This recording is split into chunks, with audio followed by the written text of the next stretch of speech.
"You're fired," the billionaire's fiancée roared at his black maid. Seconds later, she was begging her for forgiveness. The moment the maid opened the safe, the fiancé's face went white. One wrong word from this woman could cost the maid everything. Her job, her home, her daughter's future. But why did the billionaire's fiancé flinch every time the maid walked into a room she'd never even been in before? Tears fell down the maid's cheeks as she packed her bags in silence, while the billionaire stood frozen on the staircase, saying nothing. What his fiancée didn't know was that the truth was already sitting in a folder on his desk, waiting to be opened. Welcome back, everyone, to another story about the quiet strength it takes to survive betrayal. If you love stories about hidden truths, family secrets, and the kind of justice that arrives when you least expect it, you're in the right place. Where are you watching from tonight? Tell us in the comments, and if you haven't yet, subscribe so you never miss a story like this one. Nadia Coleman had learned a long time ago that the safest way to survive in someone else's house was to make herself as invisible as possible. She kept her voice low, her eyes down, and her opinions to herself. She'd been working as a housekeeper for wealthy families in and around Boston for almost 6 years, ever since her daughter Zoe was born, and in that time she had figured out the unspoken rules. Speak when spoken to. Never touch anything you weren't asked to touch. Never let them see you tired. The Ashworth estate was the biggest house she had ever worked in. Marble floors that echoed with every footstep. A staircase that curved up from the foyer like something out of a movie. Nadia had been hired 3 weeks ago through an agency, replacing a housekeeper who'd retired after 15 years of service, and she still hadn't gotten used to the size of the place, or the silence that filled it when its owner, Daniel Ashworth, was away on business. Daniel was 36, the CEO of a logistics and shipping company his father had built from nothing. He was not the kind of wealthy man Nadia had expected. He said good morning to her. He remembered her name. Once, when she dropped a stack of folded towels in the hallway, he'd knelt down without a second thought and helped her pick them up, laughing about how he always did the same thing with paperwork. He treated the household staff like people, which was more than Nadia could say for some of her previous employers. His fiancée was a different story. Vivian Cross had moved into the Ashworth estate 2 months before Nadia was hired, and from the very first day, Nadia understood that Vivian saw the household staff the way she saw the furniture. Necessary, but beneath her notice unless something was out of place. Vivian was polished in a way that seemed rehearsed, blonde hair always perfectly set, voice always smooth and pleasant when Daniel was in the room. But Nadia had caught the way Vivian's expression changed the instant Daniel turned his back. The pleasant mask would drop, and something colder would take its place. Started small. A pointed comment about how some people didn't know how to properly iron linen. A complaint to Daniel, delivered in a soft, wounded voice, about how the new maid had looked at her strangely during breakfast. Nadia hadn't looked at her strangely. She'd simply been standing near the kitchen doorway when Vivian walked in, and Vivian had decided that was enough to build a complaint around. Nadia said nothing. She'd learned that arguing back only made things worse. She had rent to pay and a 3-year-old daughter, Zoe, waiting for her every evening at her sister's apartment across town, and she couldn't afford to lose this job over something as small as a look that never happened. But there was something else going on in that house, something Nadia noticed only because she was the kind of person who paid attention to details other people missed. Vivian was often on her phone in the East Wing study, a room she'd claimed as her own even though Daniel rarely used it. She kept the door locked when she wasn't inside. And twice now, Nadia had seen her meeting a man in a gray sedan at the edge of the property, near the service entrance, late in the evening after Daniel had already gone to bed. It wasn't Nadia's business. She told herself that every time she saw something odd. She had learned not to ask questions in houses like this one. Questions got maids fired. The conflict that changed everything started on a Tuesday afternoon in early October. Daniel was hosting a dinner for 3 of his company's biggest investors, A dinner Vivian had spent 2 weeks planning down to the smallest detail. The flowers, the wine pairings, the seating arrangement that would put her directly across from Daniel so she could read the room, as she put it. Nadia had been asked to help set the dining room, arranging the good china that had belonged to Daniel's late mother. While polishing the crystal glasses in the dining room, Nadia noticed something strange sitting half-hidden under the edge of the linen tablecloth Vivian had chosen for the evening. A small velvet jewelry box, the kind used for a ring or a pair of earrings. She almost left it alone.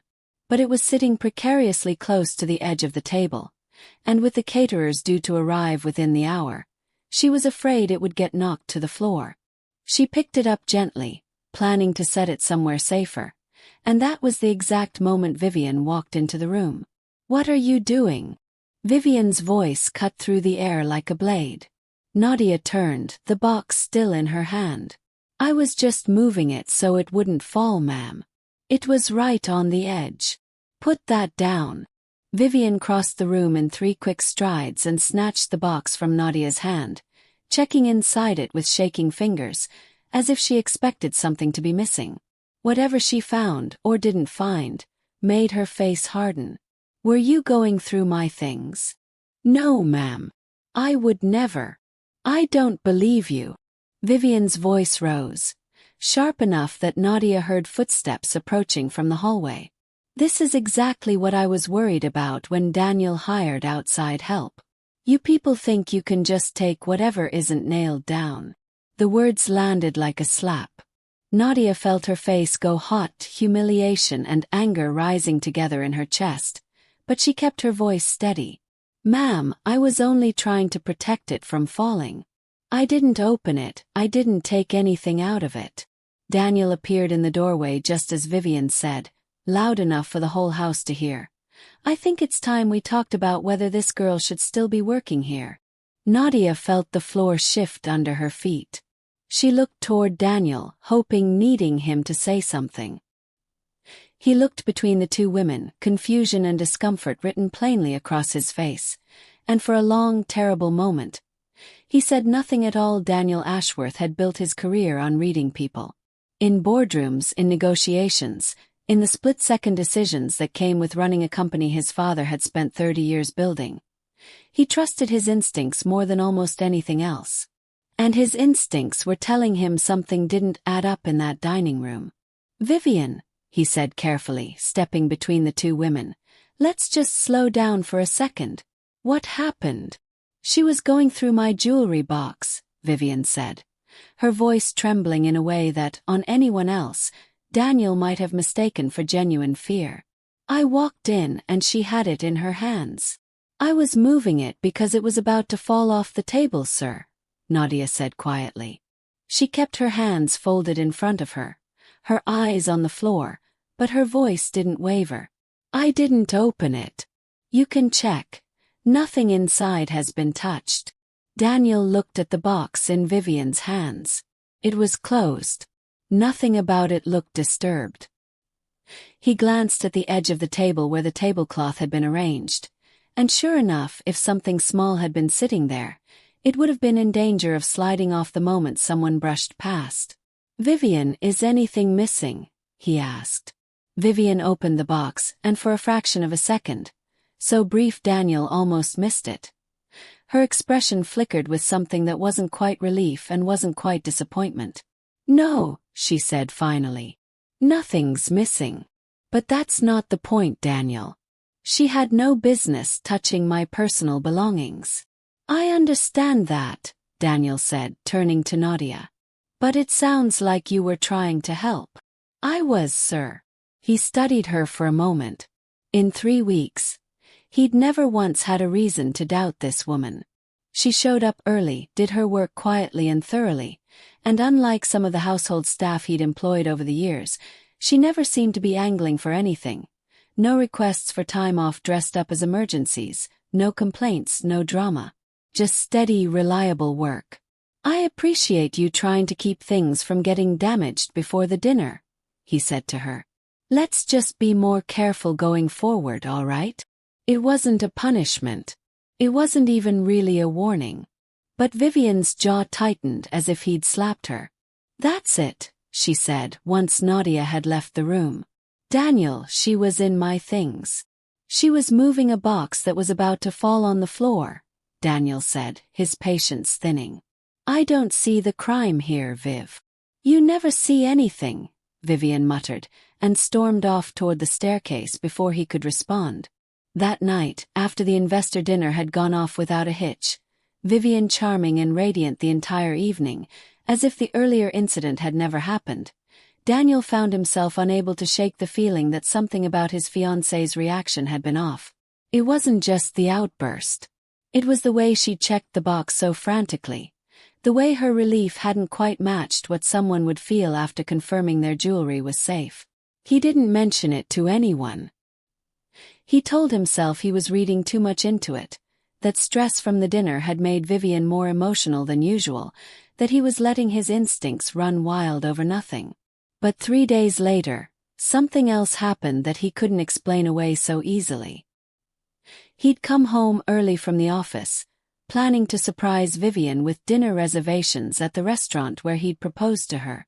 Instead, he found the house quiet, Vivian's car gone, and Nadia in the kitchen finishing up the afternoon's work.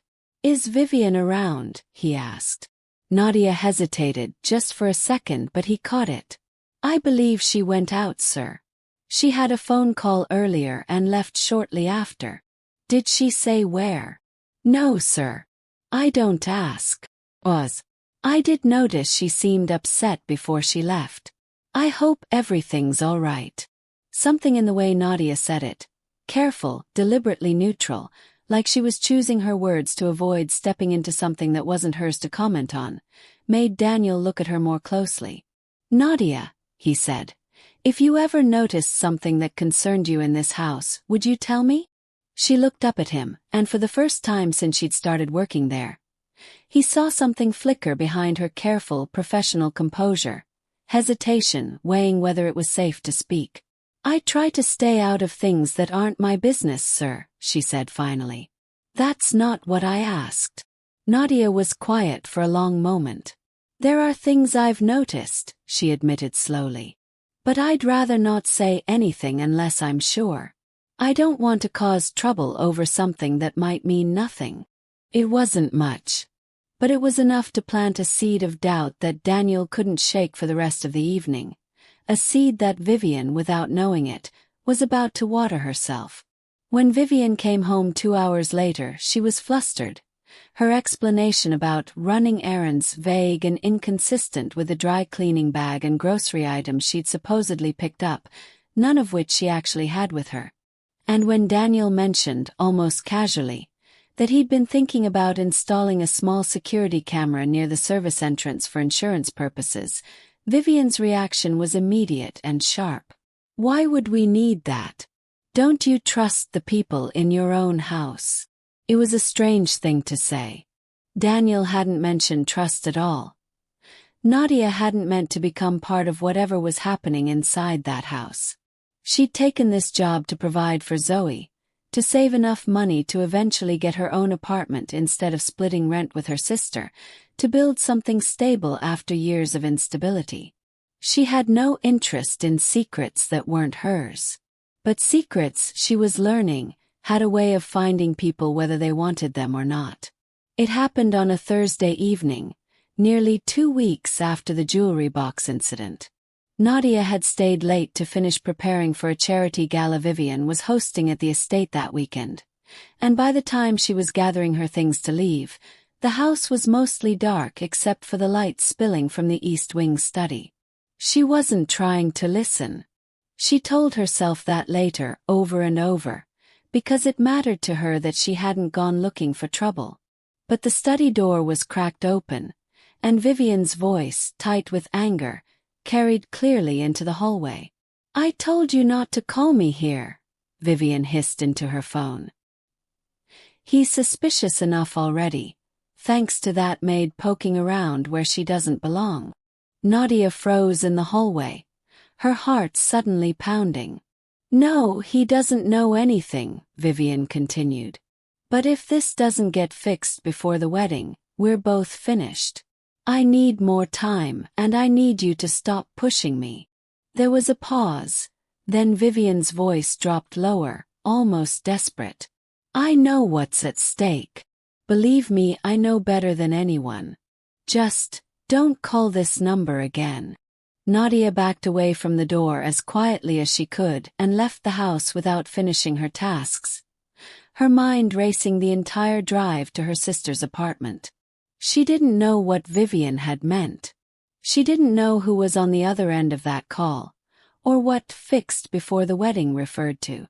But she knew enough to understand that Vivian Cross was hiding something significant, something that had nothing to do with jewelry boxes or imagined offenses by household staff.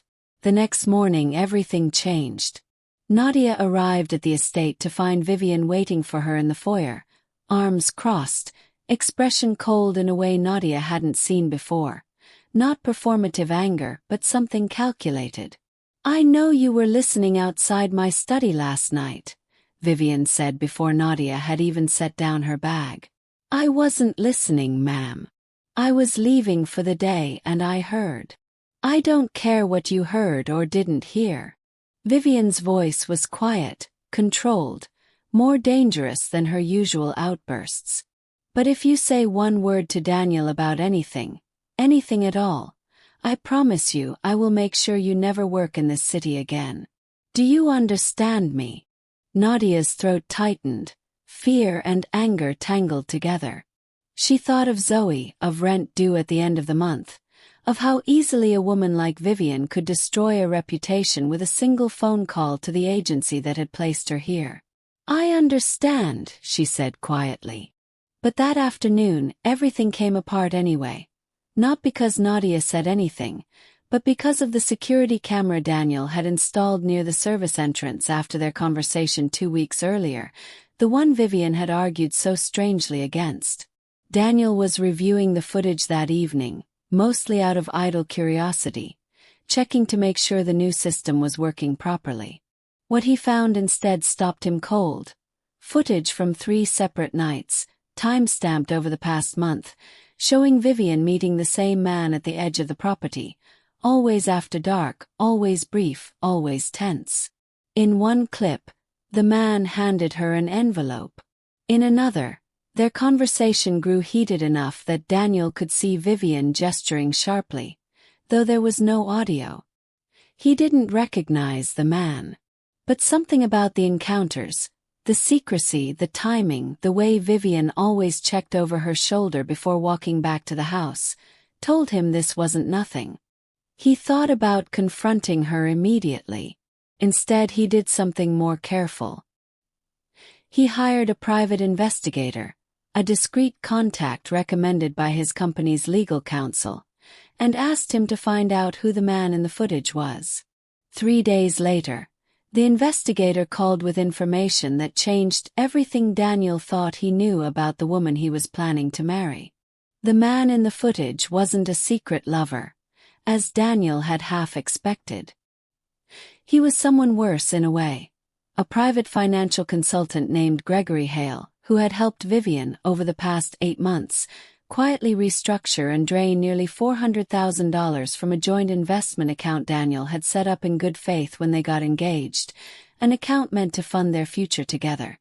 Daniel sat in his home office long after the investigator's call ended, staring at the financial documents laid out in front of him, feeling something in his chest go cold and hollow. And underneath the shock, another thought surfaced, one that made him feel sick with guilt. Nadia had tried to tell him something was wrong in her careful, cautious way, and he hadn't listened closely enough. The morning of the charity gala, the Ashworth estate buzzed with the usual controlled chaos.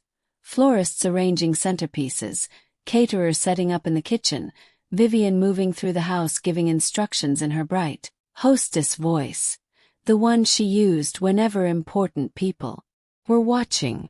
Nadia moved through her tasks quietly, trying to stay out of Vivian's path, unaware that Daniel had spent the previous 3 nights barely sleeping, going through financial records line by line, piecing together exactly how deep the betrayal ran. It wasn't only the money, though that alone was staggering.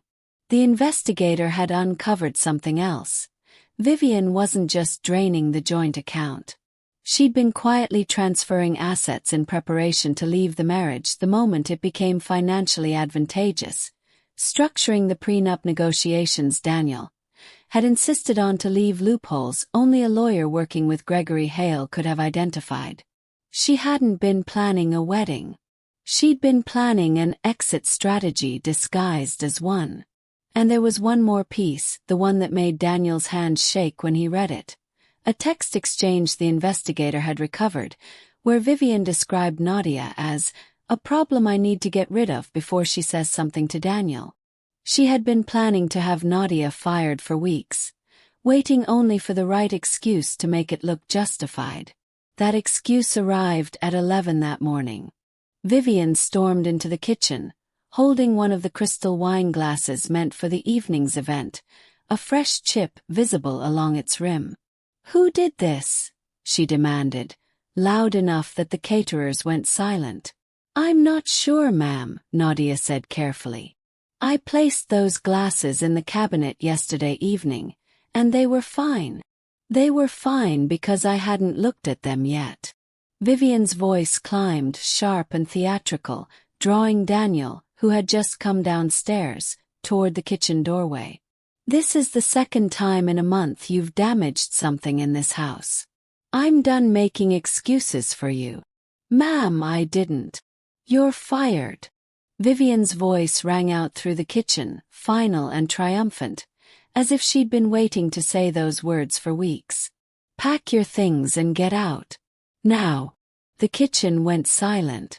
Nadia stood frozen, humiliation burning hot in her chest, aware of every eye in the room. She thought of Zoe. She thought of rent. She thought of how quickly, how easily everything she'd worked for could be taken from her by someone who had decided, for reasons that had nothing to do with a chipped wine glass, that she needed to disappear. She began, quietly, to gather her things. "No," Daniel said. The word cut through the kitchen with a quiet authority that made everyone turn. "Daniel, I am handling this," Vivian said, her voice tight with warning. "No," he repeated, walking further into the room. "You're not firing anyone in this house, Vivian. Not today. Not over a wine glass." "Excuse me." "I said no." Daniel's eyes were steady, unreadable in a way that made Vivian's confidence flicker for the first time. "Nadia, you're not going anywhere. Please put your things down." Vivian's face shifted through several expressions in quick succession. Disbelief, then anger, then something closer to panic. "Daniel, we need to talk about this privately." "We will talk," he said. "But not about a wine glass. I think it's time we talked about Gregory Hale." The color drained from Vivian's face so completely that even the caterers, trying hard to look busy and uninvolved, glanced up at the sudden silence. "I don't know what you're talking about," Vivian said, her voice thinner now, less certain.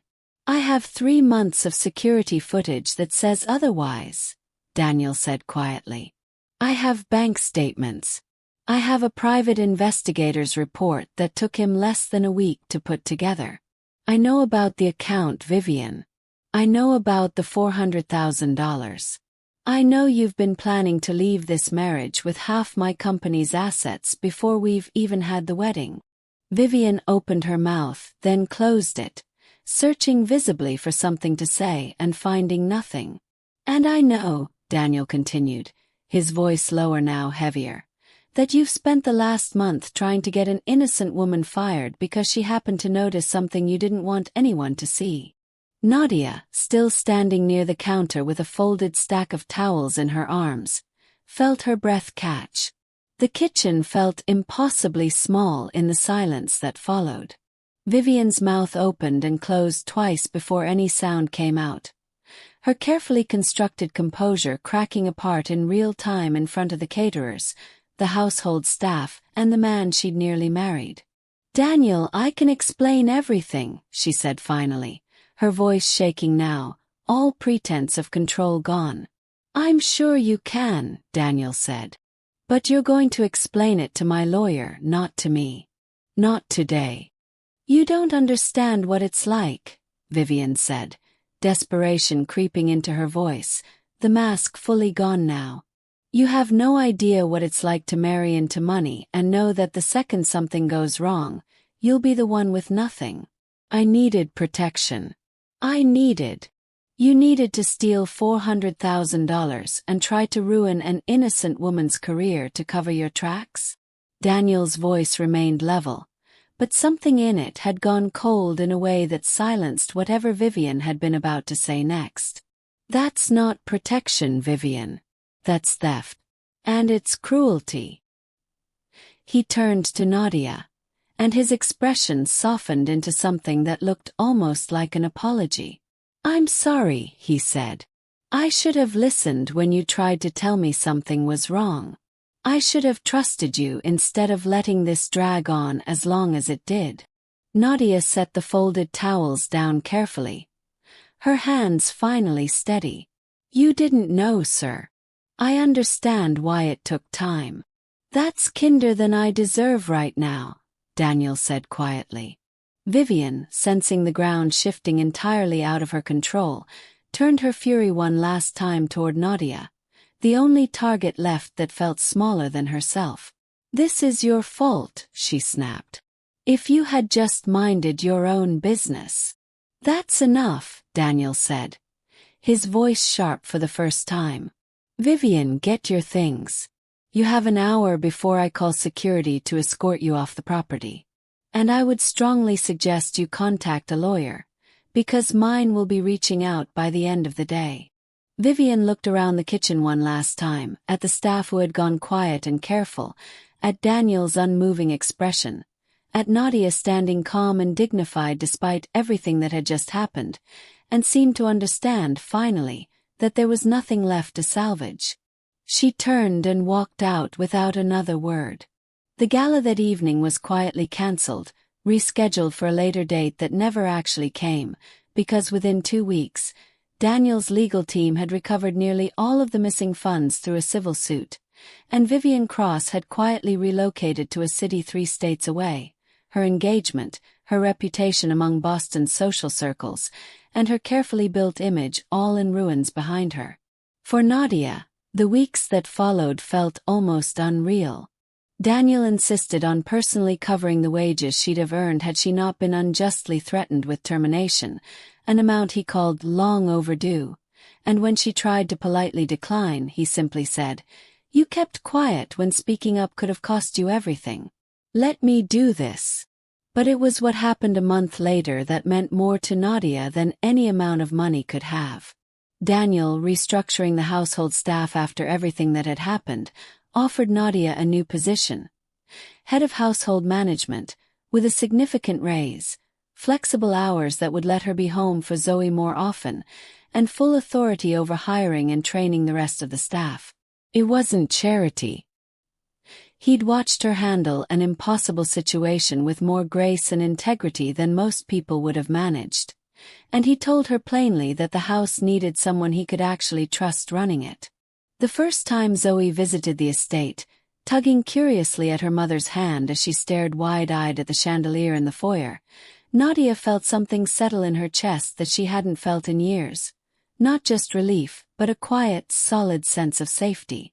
Daniel knelt down to Zoe's level, introduced himself with a warm smile, and asked if she wanted to see where the kitchen kept the good cookies, and Nadia stood in the doorway watching the two of them, thinking about how close she had come to losing everything over a lie, and how the truth, even when it took its time, had found its way to the surface anyway.